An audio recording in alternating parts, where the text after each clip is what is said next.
maybe it's just time to quit. You know what? I've been going through a lot of comments here lately. On one hand, I have to say easily, I have to thank everyone online because clearly there's 99% to 1 ratio of people that love the channel, get great value from it, and actually do get something that can actually help them. A lot of my comments and videos are set in a way that provide you guidance, tell you things to avoid and tell you things to actually look for. But not everybody is on the same page. There's a few percentage, a small percentage, 1% or so or less, that actually prefer that I'm not around. So I actually have to beg the question, with these outside stressors, does a person have to quit? Should I be quitting the two? But today I want to share some of the comments, some of the interesting comments I just want to address that suggest that maybe I shouldn't be doing what I'm doing. So here we go. Let's just take this from the top. First comment is a person called John Joyce says, it's always the people who have no idea what WTF they're talking about that yell the loudest. There's no doubt about it. I like to speak loudly. I like to be vocal. I like to be heard. I like to be impactful, because talking in a monotone is often a place where you're just going to lose the viewers. You do. I mean, yes, you can, a lot of it's what you say, but also it's how you say it. And sometimes it's just good to be exciting and dynamic. And anybody who knows me, that's how I am. I'm loud, I'm brash, I'm a little bit in your face. So if you know who I am and you know me personally, you can probably appreciate that's how I am anyway. And unfortunately, you know, yelling the loudest, it's not about, I know people like that have to talk over you, be loud, boomy, because they're trying to step over people. They want to be heard. They want to be like King Kong. That's not me. I'm just loud in my videos. That's just what it is. But anyway, thanks anyway for that, John. Appreciate it. The next comment is on a video I did about BMW reliability summarized, and it is by Castro King. This dude is an absolute clown. Would you believe he's a clown? He routinely takes his cars to the dealership where he gets ripped off, then makes videos like complaining about this. Well, you know what? We're in Canada, and where I live, I won't really say where I'm from. For those you know where I'm from, you'll know what's up. But I've had lots of experiences where dealers take you for a ride. The actual, when a lot of times I talk about videos where people are saying, hey, straight up, you know what, it only cost me $80 to do an oil change on my Mercedes or BMW, but that's not here. Here in Canada, we get absolutely screwed, blued, and tattooed. And actually, I'll go a step further. I do get hosed sometimes taking my stuff to the dealer, but it's not that I like that. I don't want that. Sometimes there's repairs that are beyond what I'm willing to tackle. You know, we get a lot of winter. I don't want to be working on cars on the driveway when the snow's on the ground, or if it's cold or miserable. So a lot of times I defer and I let the dealer handle it. Sometimes there's things that are just too complex. Sometimes I just don't have time. And I do a lot of DIY, as you know, if you've been watching the channel, a lot of do-it-yourself videos. But sometimes, every once in a while, I have to take my car to the dealer.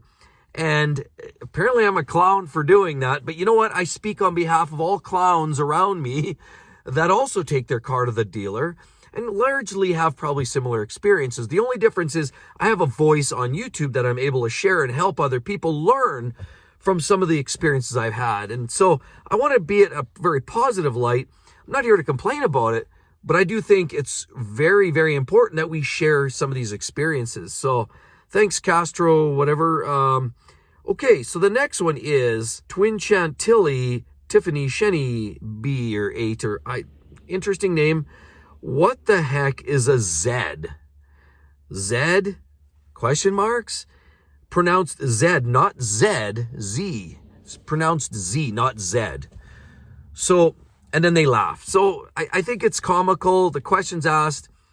I've had people say that. I've had people say, why do you say Z and not Z? Why do you talk about kilometers and not miles? Well, guess what? I'm Canadian. And Canadians speak in those terms. More people in Canada say Z. They don't say Z. Yeah, ZZ Top. I know it sounds awkward, ZZ Top, right? Have you ever heard that rock band? I know sometimes then I have to say Z because it just doesn't sound right saying Z. But for the most part, XYZ. When we say the alphabet ZYX or XYZ, that's just how we say it here in Canada. And we do talk about kilometers. We don't talk about miles. I a lot of times do reference miles because I know my audience, but a lot of times I get down the path and I say kilometers because I do want to share with Canadians and I do want to give that value. But yeah, I can appreciate that. So there you go. I have another comment here by on a video I did about you'll regret buying these cars because, well, whatever, they're junk. This is from Steven9261, Steve P, sorry, who calls me the Dollar Tree Tony Stark, does no research, and relies on anecdotal evidence to create content. You know, I've heard of the Tony Stark piece, but I don't have any problems with that. However, dollar store, sure. Yeah, I've heard that phrase before, so that's cute. What can I say? Dollar store? There's nothing wrong with that. What's wrong with the dollar store? You know what? Now, with the cost of living today, today's day and age, you know what? What's wrong with buying the odd good from, buying some groceries or some goods from the dollar store? So, and the Tony Stark bit, hey, whatever. Big movie star. I could only be so lucky, right? Another one here on a video that I did a couple years ago, very, very popular video, 10 most reliable luxury cars worth owning after the warranty is up, basically. This comes from at AC2276B. It's about 6 months ago they reached out and they said, hey, anybody with a soul patch can't be trusted. Now, I've heard that a few times. Soul patch. You know what? It's just one of these things. It's almost like, you know, when you create videos and you become a channel, you know, there's a lot of people that, you know, they wear the same t-shirt. If you got a YouTube channel or you're trying to brand yourself, a lot of people go with a special t-shirt or a special look or maybe a different type of hat, or they fluff up their hair a certain way, or they say a certain phrase every time they enter a video. Well, that's very much the same thing. It's a bit of branding, but it didn't start out that way. I wasn't intending to brand a soul patch. It is what it is. You know, I used to have goatees and mustaches and beards and things like that. I've experimented with facial hair. A lot of times I do things now I'd prefer to stay clean shaven. However, it's nice to have a little facial touch there. The wife likes it. It's sort of grown on me. And actually, I always thought, hey, it's a little becoming. So, you know, I decided to wear it. I don't know what you guys think. I'd love to hear your comments in the comment section below, what you're thinking about that. But anyway, there it is. Thanks at AC, so on and so forth. So here's another one, a video. You'll regret buying these cars because, and so this was another video I did recently, very popular. And this person, user at JO4OF3, and so on, and the list goes on. You're a great Dodge salesman, buddy. Honestly, I think that is funny. I take that's hilarious because I've got friends who actually reference that. Now, no offense, because I've got friends that sell cars. I've got friends that sell almost every manufacturer. I got friends that sell Porsches, and I've got friends in BMWs. I got friends that sell Dodges and Chevys, Hondas. I've got friends that sell almost every type of brand. So I don't even take a special interest in going there, but it is comical because even the buddy of mine that sells Dodges kind of makes that same point that, you know, Dodge salesmen sort of have this certain persona, and some of the persona is hustle. You drive into the car lot and they're racing out there, and there's like 3 salespeople up your exhaust pipe already before you even get out of the vehicle. And I'd like to think that I'm not a fast-talking Dodge salesman, but clearly somebody thinks I am. They tend to be quite pushy, is my experience. But hey, to each his own, I guess. You're trying to sell a car, so it's the business. It's where you're at, so that's cool. Then on a video I did, top 3 ways to check your BMW E60 M5 oil. You all know that you've been watching, some of the OGs been watching my videos for some time, know that I have an E60 M5, right? Yeah, it's a great car. Still have it. At JJYY2RJ says, too much talking. Maybe I should stop talking. I'm just kidding. I won't stop talking.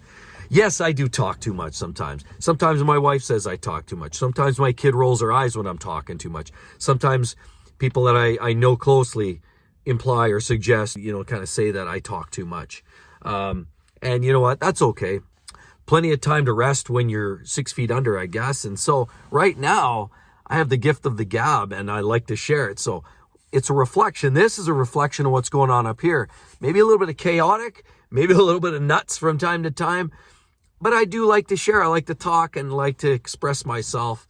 And that's just how I do it. So I definitely like to bring the value, bring the punch. And I talk about dense video content. And I like to bring videos that have a lot of content, a lot of detail, a lot of information, and a lot of value. And that's why the talking happens. I don't want to be all just artistic, and those videos are fun to watch once in a while. But at the end of the day, when you're really trying to get to the nitty gritty and understand a topic, it's got to be communicated. And I mean, pictures do a point of it, but communication comes a lot of times through the mouth. And so, yeah, I do a little bit of talking. Sorry about that. We have another guy, CountsChad, on a video I did about why you should not buy an electric car. Why you should not buy an electric car. By the way, you probably want to see that one. It's super popular on my channel, why you should not buy one. There's a lot of great reasons for that. But anyway, CountsChad says a boot.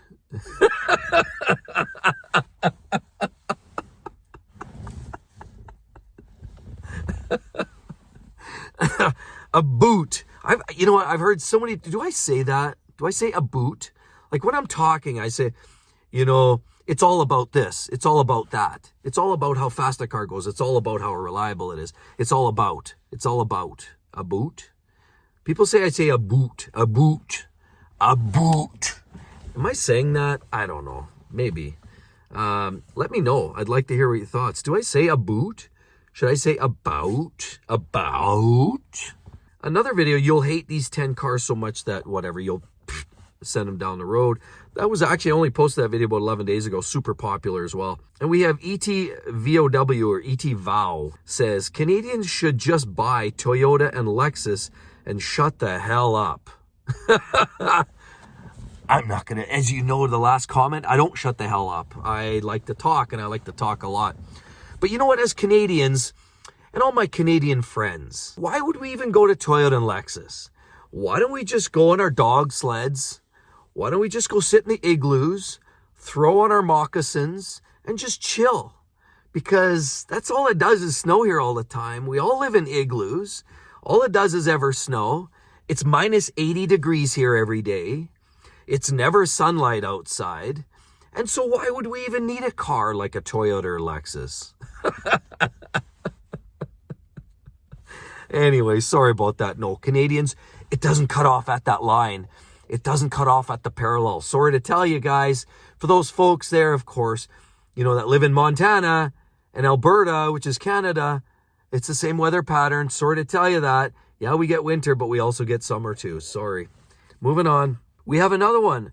Manos Paravida says on why I use Maserati is so cheap. That was another great popular video, and I think the point of the video was actually missed a little bit. First, before I get to the comment, some people thought that, you know, it was a negative video. It was actually very positive because, you know, there's negative about everything, but at the end I basically just hit home about actually why you actually want a Maserati, and it's very, very true, and I do believe that. But anyway, moving on from that, this individual says that pitchfork is actually called a trident. Don't be so ignorant. I've been called ignorant. I've been called silly, ridiculous, stupid, noisy, simple. I've been called a lot of things. And now I've been called ignorant too. So let's throw that one on the list. I've got probably a list going, a standing list of about 132 items. I think that's 133 names now that I've been called. So ignorant now is the newest one. And basically that pitchfork, and I apologize if I use the term pitchfork, it's because, you know, in Canada, we're a bunch of rednecks. You know, up in here in Alberta, hillbilly rednecks, we're shoveling with our pitchforks the hay to feed the cattle. But that's only in that month that we don't have winter. Because remember, as I said, usually we're living in the igloos. So the pitchfork just kind of resonates. Yes, it is a trident. And no apologies, no disrespect to Maserati. It is a trident. Clearly a water apparatus rather than, you know, a dirt apparatus. So anyway, thanks for that. That's just a few comments that weren't all that positive. They were a little critical. Sometimes these comments, you know, they get a person down. It's quite interesting. And I know I've seen other YouTubers go down this path, talk about some of these types of comments in the past too. And every once in a while, it's kind of fun to laugh. But, you know, at the end of the day, we're all just here, just trying to get along, have some fun with it. I want to communicate and share and help each and every one of you. And that's the bottom line. So with all of that said, you know what, you're definitely going to want to check out that video over there. You're going to want to see that one, because I'm going to share with you some of the most reliable SUVs you're going to find for 2024. And the year is about to hit us right now. So hope to see each and every one of you on the next one. We'll see you real soon. Bye-bye.